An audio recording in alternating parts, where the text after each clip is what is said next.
आज सकाळी सकाळी ना माझ्या दिवसाची सुरुवात पोह्यांमध्ये मस्त लिंबू पिळून खाण्यापासून होतीये. पोह्यांची ऍक्च्युअल टेस्ट आहे ना यार लिंबू सोबतच चांगली लागते. आणि ना आज काय मला बरं वाटत नव्हतं तरी सुद्धा ना मम्मीने जबरदस्ती करून आहे ना मला हॉस्पिटलला पाठवलंय. तर जाता जाताच तुम्ही माझी हालत बघू शकता आणि सगळ्यात आधी ना मला एक्सरे काढायचंय. तर हाफ एन आवर मी इथे एक्सरे साठी थांबलेली ना तोपर्यंत इकडे मम्मी पण आली आणि मला माझा एक्सरे पण मिळालाय. तर आपण ना पटकन जाऊया श्रीकृष्ण हॉस्पिटलला डॉक्टर जायच्या आधी.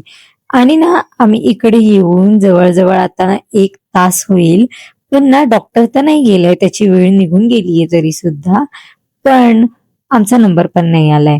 आणि मला असं वाटतं ना माझ्या सीरीजचं नाव लाईफ विथ अश्विनी नाही तर लाईफ इन हॉस्पिटल असं काहीतरी पाहिजेल होतं.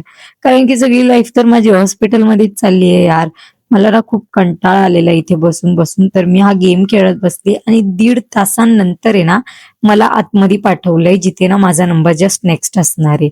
आणि इथे बसून ना मी विचार करतेय की ना डॉक्टरनी काहीतरी एक्सपेन्सिव्ह नाही सांगावं. आणि जेव्हा आम्ही आतमध्ये गेलो ना, बाहेर आल्यावरती माझं तोंड ना डायरेक्ट लटकलेलं होतं कारण डॉक्टर बोलतोय की मला ना ऍडमिट करायला पाहिजे. आणि मी खरंच सांगते या सिच्युएशन मध्ये ना मी ऍडमिट तर अजिबात नाही होऊ शकत आहे. तर सरळ सरळ आमची फाईल उचलली आणि आम्ही निघालो घरी.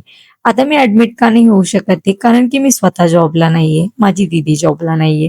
मी माझ्या मम्मीवरती माझा सगळा खर्च असा नाही टाकू शकत यार. घरी आल्यानंतर ना मस्त देवबाप्पांची पूजा करून घेतली, दारात दिवा लावला आणि ना संध्याकाळ झालीच होती की ना मला 99 ताप आला आणि तोपर्यंतच आहे ना माझी अवस्था पूर्ण बेकार झालेली.